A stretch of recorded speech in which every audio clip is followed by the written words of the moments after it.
Hello hi everyone welcome back to my channel Telugu earning tips. Friends, ఈ వీడియోలో మనం చాలా వరకు క్రెడిట్ కార్డ్ యూజ్ చేసి Amazon, Flipkart, Myntra, Snapdeal, Croma, Ajio మనకి డిఫరెంట్ ప్లాట్ఫామ్ నుంచి ప్రోడక్ట్స్ అయితే తీసుకుంటుంటాము.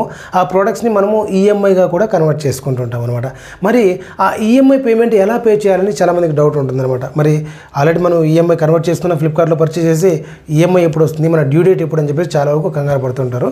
సో అదే ఇవాళ మన టాపిక్ అనమాట. మనం మర్చెంట్ దగ్గర తీసుకున్నటువంటి ఈఎంఐని ఎప్పుడు ఎలా పే చేయాలి అనేది వీడియో చాలా చిన్నది అండ్ క్లారిటీగా ఉంటుంది. ఎక్కడ మిస్ అవ్వకుండా ఎండ్ వరకు చూసారంటే ఖచ్చితంగా మీకంటే ఒక క్లారిటీ వస్తుంది అనమాట. దానికంటే ముందు మీరు ఫస్ట్ టైం మన ఛానల్కి విజిట్ చేసినట్లయితే please subscribe to my channel and support మీ.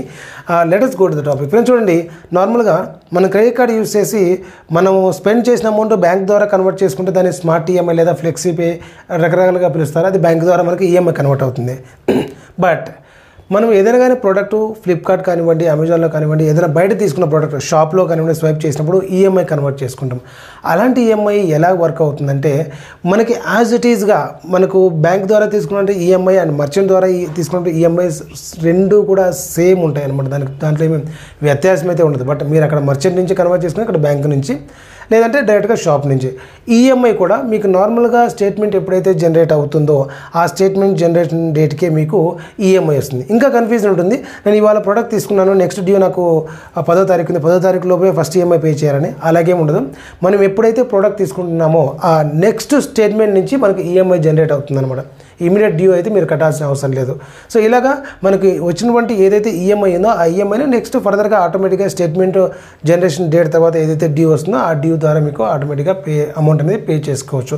ఈ పేమెంట్ ద్వారా ఏమవుతుందంటే మీకు in case in between that ఏదైనా కానీ క్లోజ్ చేసుకోవాలన్నా కూడా మీరు మర్చెంట్ దగ్గరికి వెళ్ళాల్సిన అవసరం లేదనమాట.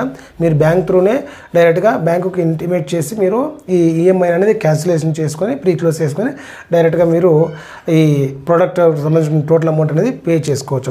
సో ఈ విధంగా అయితే మర్చెంట్ కదా ఎక్కడ ఈఎంఐ తీసుకున్నా కూడా నార్మల్ మన స్టేట్మెంట్ ఎప్పుడైతే వస్తుందో అదే డేట్కే మనకు బిల్ అనేది జనరేట్ అవుతుంది అనమాట.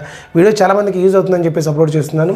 వీడియో నచ్చితే ఖచ్చితంగా ఒక లైక్ అయితే చేయండి. వీలైతే మీ ఫ్రెండ్స్ అండ్ ఫ్యామిలీ మెంబర్స్కి షేర్ చేయండి. ఎవరికైతే ఈ ఇన్ఫర్మేషన్ రిక్వైర్మెంట్ ఉంటుందో మరిన్ని అప్డేట్స్ కోసం మిస్ అవ్వకుండా నా ఛానల్కి సబ్స్క్రైబ్ అవ్వడంతో పాటు నా ప్రీవియస్ వీడియోస్ ఒకసారి చూసారంటే కనుక ఖచ్చితంగా మీకంటూ క్రెడిట్ కార్డ్ సంబంధించి ఒక మంచి నాలెడ్జ్ దొరుకుతుందని చెప్పేసి నా అభిప్రాయం. దాంతోపాటు నేను రీసెంట్గా ఒక వెబ్సైట్ అనేది క్రియేట్ చేసిన, వాటికి సంబంధించి డిస్క్రిప్షన్ లింక్ ప్రొవైడ్ చేసిన. ఒకసారి వెబ్సైట్ విజిట్ చేసేసి క్రెడిట్ కార్డ్ సంబంధించి బ్యాంకింగ్ సంబంధించి మీ ఫీడ్బ్యాక్ ఇస్తారని చెప్పేసి కోరుకుంటున్నాను. Thank you very much. See you the next video. Till then take care. By.